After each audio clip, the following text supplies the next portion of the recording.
मंडळी, तुम्ही कधी तांदूळामध्ये टॅमॅटो टाकून पाहिले आहेत का? तर मस्त अशी झटपट आज आपण टॅमॅटो टाकून रेसिपी बनवणार आहोत. रोज रोज नेहमीचं जेवण करून कंटाळा आला असेल तर हा बेत एकदा नक्की करून पहा. चला तर मग लगेच रेसिपीला सुरुवात करूया. सगळ्यात अगोदर आपल्याला इथे बासमती तांदूळ घ्यायचा आहे. तुम्ही घरातला कोणता तांदूळ घेतला तरीसुद्धा चालेल, पण बासमती तांदूळाने छान अशी चव येते. इथे मी 1.5 वाटी बासमती तांदूळ घेतला आहे. आता आपल्याला हा 2 पाण्याने स्वच्छ धुवून घ्यायचा आहे. यातलं पाणी काढून टाकायचं आहे आणि बाजूला ठेवून द्यायचं आहे. आता पुढची तयारी करूया. इथे मी मिक्सरचं भांडं घेतलेलं आहे. मिक्सरच्या भांड्यामध्ये इथे मी छोटासा आल्याचा तुकडा घेतला आहे. 8 ते 10 लसणाच्या पाकळ्या घ्यायच्या आहेत. 2 हिरव्या मिरच्या, 1 चमचा धने घेतले आहेत. 2 पिकलेले टोमॅटो कट करून घ्यायचे आहेत. इथे मी थोडासा पुदिना घेतला आहे आणि थोडीशी कोथिंबीर घेतली आहे. दोन्हीही स्वच्छ धुवून घेतलं आहे.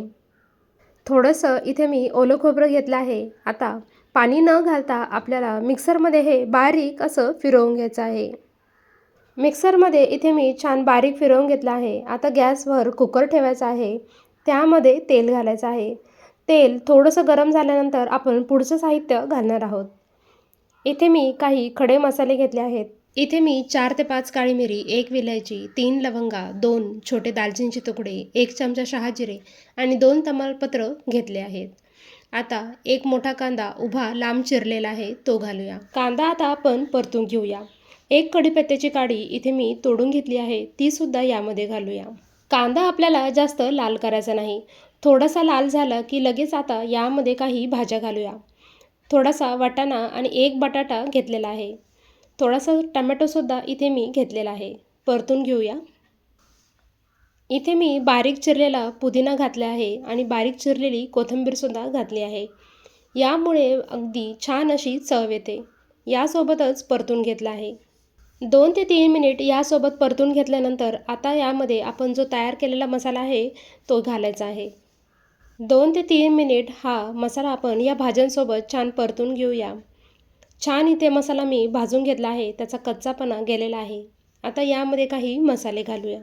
अर्धा चमचा हळद, आवडीनुसार लाल तिखट आणि 1 चमचा गरम मसाला इथे मी घातलेला आहे.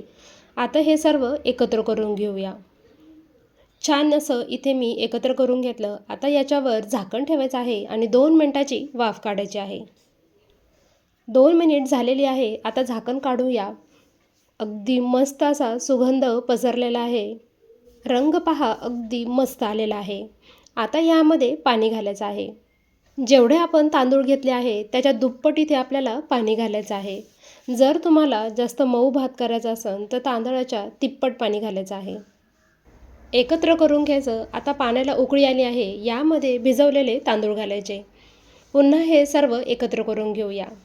यामध्ये चवीनुसार मीठ, कोथिंबीर, लिंबाचा रस घालायचा, त्यामुळे चव अगदी छान लागते. सर्व साहित्य पुन्हा एकदा व्यवस्थित एकत्र करून घेतलं. आता झाकण लावायचं आहे आणि मध्यम आचेवर आपल्याला कुकरच्या 2 शिट्ट्या करून घ्यायच्या आहेत. 2 शिट्ट्यासुद्धा करून घेतल्या. कुकर पूर्ण थंड करून घेतला आहे. आता झाकण उघडून पाहूया. इथे आपला अगदी मस्त असा झटपट टॅमॅटो पुलाव तयार आहे. बिर्याणीपेक्षाही अगदी भारी लागणारा हा टॅमॅटो पुलाव तुम्ही एकदा नक्की करा. हा टॅमॅटो पुलाव चवीला अगदी भारी लागतो आणि झटपट तयार होतो. जेव्हा कधी भाजीपोळी बनवायचा कंटाळा येतो ना, त्यावेळेस तुम्ही हा टॅमॅटो पुलाव एकदा माझ्या पद्धतीने नक्की करून पहा. जेव्हा कधी बनवाल टॅमॅटो राईस तेव्हा सगळे म्हणतील व्हेरी नाईस. रेसिपी आवडली असेल तर लाईक, शेअर आणि सबस्क्राईब नक्की करा.